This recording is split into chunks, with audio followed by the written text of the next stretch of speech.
Halina't kami dalawin, kapayapaan mo'y dalhin upang umiral sa amin.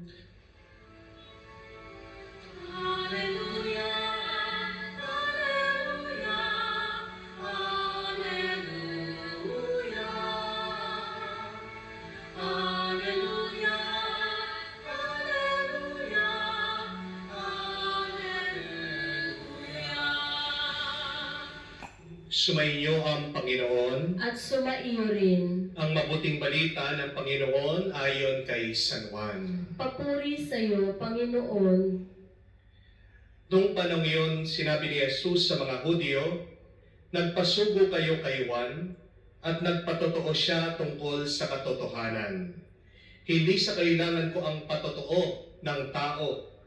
Sinasabi ko lamang ito para maligtas kayo. Si Juan ay parang nagningas na ilaw na nagliliwanag noon, at kayo'y sandaling nasiyahan sa kanyang liwanag. Ngunit may patotoo tungkol sa akin na higit sa patotoo ni Juan. Ang mga gawang pinapagawa sa akin ng Ama, at siya ko namang ginaganap, yan ang nagpapatotoo na ako'y sinugo niya." Mga kapatid, ang mabuting balita ng Panginoon. Pinupuri ka namin, Panginoong Jesucristo. Magandang araw po muli sa inyong lahat. Magandang araw po, Father. At muli po, welcome sa unang araw ng ating simbang gabi. 10 araw ito na sunod-sunod bilang paghahanda sa pagsilang ng ating Panginoon o ang tinatawag nating Kapaskuhan. Konting paalaala lang po na ang simbang gabi ay hindi po mandatory, hindi po obligatory. Hindi po kayo nagkakasala kung hindi kayo makakasimba ng simbang gabi. Ang obligatory, ang mandatory, ang dapat nating sinisimbahan ay yung bawat linggo. Dahil tandaan niyo po, ang araw ng linggo ay isang maliit na muling pagkabuhay ng ating Panginoon. Pero bakit ba meron tayong simbang gabi? Ang ating pong simbang gabi ay tinatawag nating devotional masses. Mula po doon sa salita, devotion, nanggagaling po sa taos, lubos, at ubos nating pagmamahal. Nanggagaling po ang ating kagustuhan sa malaya nating pagpili pumunta, magsimba dito sa mga araw na ito bilang pagpapakita ng ating pagmamahal sa Diyos. Ang ating dalangin at dasal, sana pagkatapos po ng 9 na araw na ito ay merong magbago sa atin. Ang dasal at dalangin natin pagkatapos ng 9 na araw na ito ay mas lumalim pa ang ating pananampalataya. Sana pagkatapos po ng 9 na araw na ito, mas lumawak pa ang ating kaalaman tungkol sa ating pananampalataya at tungkol kung sino ba ang Diyos na nagmamahal sa atin. Ang tanong po, bakit 9 na gabi? Bakit po 9 na madaling araw? Bakit po hindi 7 para lucky number 7? Bakit hindi po 3 para I love you? Bakit po hindi na lang 1 para mabilis? Bakit po 9? Ano bang ibig sabihin ng 9 na gabing paghahanda sa muling pagsilang ng ating Panginoong Jesucristo? Tandaan niyo po, ang isang bata, bago po siya ipanganak o isilang ng kanyang ina, ilang pong buwan ang kailangan bilang paghahanda, bilang pagporma dito po sa sanggol sa kanyang sinapupunan. Nangangailangan po tayo ng 9 na buwan. Pag lumabas po yung bata na hindi 9 ang buwan, ano pong ibig sabihin? May problema.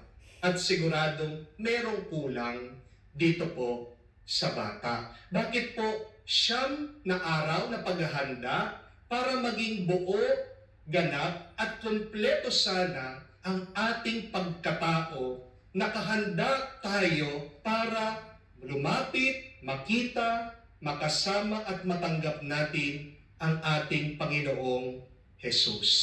These 9 days are 9 formative days so that we can be ready to accept Jesus once again in our minds, in our hearts, in our souls. Ano pong magandang pag-usapan dito sa 9 na araw paghahanda para sa Kapaskuhan? Ako po ay nagmumuni-muni at napakaganda po ang pinaisip ng Panginoon sa akin habang ako ay nagdarasal. Isa pong magandang pag-usapan at pagmunihan ay tungkol sa pagdarasal. At ang pamagat po, araw-araw ng ating mga hobilya, ng ating mga reflection ay answered prayers.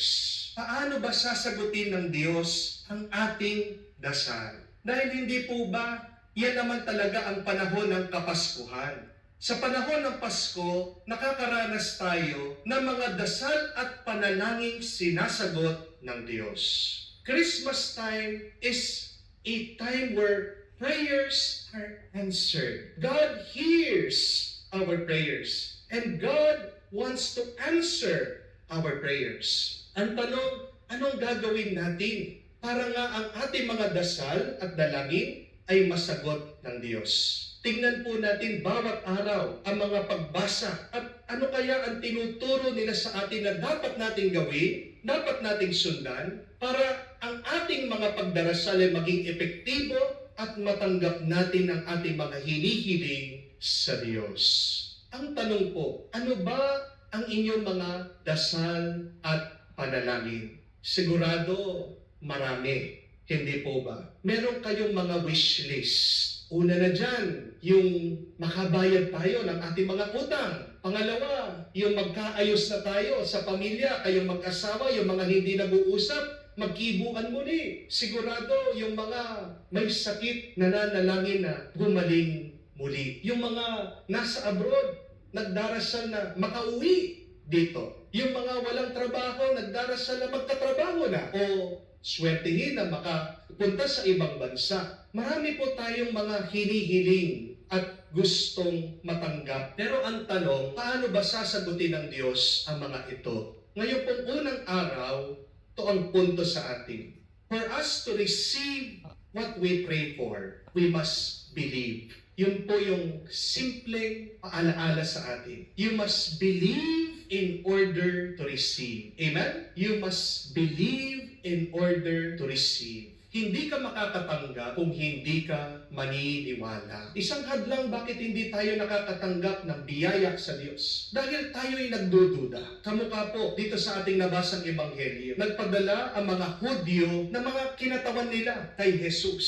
Nagpasubo sila kay Juan. Nagpadala ng mga tao, tinitignan kung totoo ba na si Jesus ang Mesiya. Nagtatanong sila kung siya ba talaga ang tagapagligtas. Tingnan niyo po, meron na pinapakitang milagro ang ating Panginoon. Nagpapakita na siya sa kanyang pangangaral. Napakaraming ginagawa na pagtulong ng ating Panginoon. Pero hindi pa yon sapat sa kanila. Bakit? Dahil nagdududa sila. Kaya nga, bakit hindi makagawa din ng milagro ang Diyos dito po sa mga Hudyo, sa mga Pariseo? Dahil po sa kanilang pagdududa. Their doubt hinders them from receiving blessings and miracles from God. At baka ganyan din po sa atin. Dasal na po tayong dandasal, pero pagkatapos nating dasal, meron pa rin pagdududa sa ating puso. Alisin niyo po yung pagdududa niyo at makakatanggap kayo pagbabasbas at pagpapala sa Diyos. Ang inyong pagdududa ang nagsasara sa paparating na grasya galing sa Diyos. Alam niyo po, pero mga dumarating dito nagpapapray over. Iba-iba po. Kung minsan, meron pong isang babae. Sabi, Father, pagdasal niyo po ako, may bukol po ako dito sa dibdib. Nabigla po ako, bigla-bigla ba naman kinuha yung kamay ko, dinikot doon sa dibdib niya, no? Pero hinayaan ko po. Bakit? Kasi yung kanyang paniniwala, kasi po doon sa kanyang paniniwala, nagagaling siya kung ipagdadasal ko siya. At alam niyo po yung good news, yung balita, lumiit po yung bukol. Meron din po na mag-asawa, dumating po dito, nagpapadasal, nagpapanalangin, matagal na po silang hindi magkaanak. Pinag-pray over ko po sila at tinanong ko pa nga, ano yung magiging pangalan ng inyong magiging anak. Nung una, hindi po sila makasagot. At doon ko po sinabi, yan yung dahilan. Bakit hindi pa kayong nagkakaroon ng anak? Dahil hindi nyo pa pinaniniwalaan na makakatanggap kayo ng anak, sanggol at supling galing sa Diyos. Right there and there po, nagbigay po sila ng pangalan. Ang mabuting balita, buntis na po yung babae. Malapit na po manganak. Hindi po sa akin yun, ha? Baka kala nyo sa akin yun. Pero paano nagkaroon ng milagro? Dahil pinaniwalaan nila. Pag nagdarasal po kayo, paniwalaan nyo, magtiwala kayo na tinanggap yun na. Yun po yung napakahalaga na kailangan nating gawin. That when you pray, believe that you have already received what you prayed for. Tandaan niyo po ito, na ang pagdarasal ay parang pag-order sa restaurant. Di ba pag pumunta po kayo doon sa kainan, kukunin mo yung menu, pag nakita mo yung gusto mo, sasabihan mo doon sa waiter. Pag sinabi mo na yung gusto mo, ano kailangan mong gawin? Kailangan mo lang maghintay. Naniniwala ka na, pagkatapos mong sinabi, lulutuin, lalabas sa kusina, tatanggapin mo yung iyong in-order. Meron po ba na pag nag-order, ilang saglit, magdududa na, hindi naman darating yung in-order ko, tara na, aalis.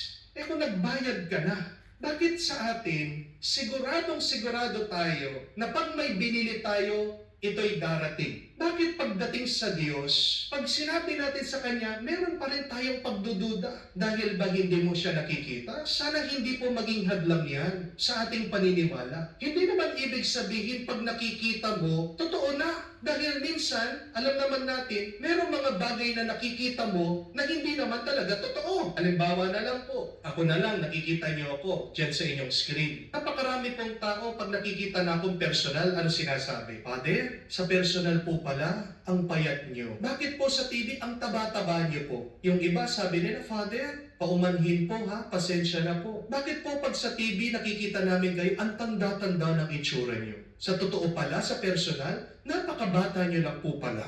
Yung pinakagusto ko po naririnig, yung mga iba sinasabi, Father, mas gwapo pala kayo sa personal. Ah, yun po, tama yun. Parang ang pangit-pangit ko po yata sa TV, hindi po ba? Pero yan yung ibig ko sabihin. Hindi naman lahat ng iyong nakikita ay totoo. Kaya hindi ibig sabihin, hindi mo nakikita yung ginagawa ng Diyos, hindi na totoo na meron siyang ginagawa. Misa nga yung hindi mo nakikita, yun yung totoo. Nakikita niyo po ba ang kuryente? Hindi. Ang nakikita po natin yung liwanag. Di po ba? Pero bakit alam mo merong kuryente? Kasi nakikita mo yung epekto at nararamdaman mo. Ganyan din po pagdating sa grasya ng Diyos. Hindi man natin nakikita, pero nararamdaman natin. We need to believe in order to receive. Because God will answer your prayers not because of what you want. God will give you not what you want. God will give you based on your belief. Napakahalaga po, natandaan niyo yun. Ang mga natatanggap natin ay hindi ang mga bagay na gusto natin. Ang mga natatanggap natin ay yung bagay na pinaniniwalaan natin. Tandaan niyo po, ang isip na ito ay parang magnet. Dumarating sa iyo kung ano ang iyong iniisip. Your thought is like a magnet. You attract what you think. You get what you believe. Isang halimbawa na lang po dito. Napakarami po na nagme-message sa akin. Nagpapatulong, nagpapa-counseling. Sabi po nung isa, Father, bakit ganyan ang Diyos? Napakasama niya. Napakarami kong kamalasan sa buhay. Sunod-sunod yung mga problema. Hirap na po ako. Bakit ganyan naman ang Diyos? Tingnan niyo po kung ano yung nararanasan niya. Nahihirapan siya. Di po ba? Sunod-sunod daw na problema. Sa tingin niyo po, bakit? Ito ay dahil doon sa kanyang paniniwala na ang Diyos ay masama. Pero kung papalitan niya yung kanyang paniniwala, imbis na sasabihin niya na masama ang Panginoon, unfair ang Panginoon, nagpaparusa ang Diyos, bakit hindi niya sabihin na mabuti ang Diyos, mapagmahal ang Diyos? Yung pong isa, sabi niya, Father, ang hirap ng buhay. Father, napakabigat ng buhay. Kaya nga po ako, Father, yung aking eye bags, lubog na. Nangangayayat na po ako, nalalagas na yung aking buhok. Bakit po sa tingin niyo, nahihirapan din itong taong ito? Dahil doon sa kanyang paniniwala, ano ang buhay? Unfair daw ang buhay. Masama daw ang buhay. Mga kapatid, ano man ang iyong iniisip, suriin niyo po. Diyan nag-uumpisa ang iyong tatanggapin sa iyong panalangin. Walang kwenta yung dasal ka na ng dasal, nagsasalita ka na nagsasalita, simba ka ng simba, rosaryo ka ng rosaryo. Kung iba naman yung nasa isip mo, kung iba naman yung nasa puso mo. Palitan natin ang ating mga paniniwala. Sa misang ito, sabihin natin at paniwalaan that God is good, God is loving, and I will receive something good from the Lord. Ulitin niyo po yun. Mabuti ang Diyos, mapagmahal ang Diyos, at makakatanggap ako ng mabuti galing sa Panginoon. Believe, my dear friends, that God wants to answer your prayers. But God cannot answer your prayers. God cannot give you what is good if you believe that something bad is happening in your life. Amen? Kaya po, magdasal na po tayo ng magdasal. Alam ko po, napakarami po sa inyo ang may paniniwala na pagkatapos po ng 9 days, pag nakumpleto po yung 9 days na simbang gabi, makakakuha daw po at makakatanggap ng isang wish. Di po ba? Totoo po ba yon? Depende po kung pinaniniwalaan niyo yun. Makakatanggap ka ng mabuti kung maniniwala ka sa isang mabuting Diyos at sa isang mabuting Diyos na nagkakaloob ng biyaya. Kaya sa unang araw po ng ating simbang gabi, yan yung ating ipagdasal, na walang sawang magdasal, at kung ano man ang ating pinagdarasal, paniwalaan natin na ipagkakaloob ng Diyos ito. Kung man merong masama dyan sa iyong kaisipan, masama dyan sa iyong puso, hilingin natin. Tulungan tayo ng Diyos na alisin, linisin, palitan ng mabuting paniniwala. Because remember, you can only receive what you believe. In Jesus' name, Amen.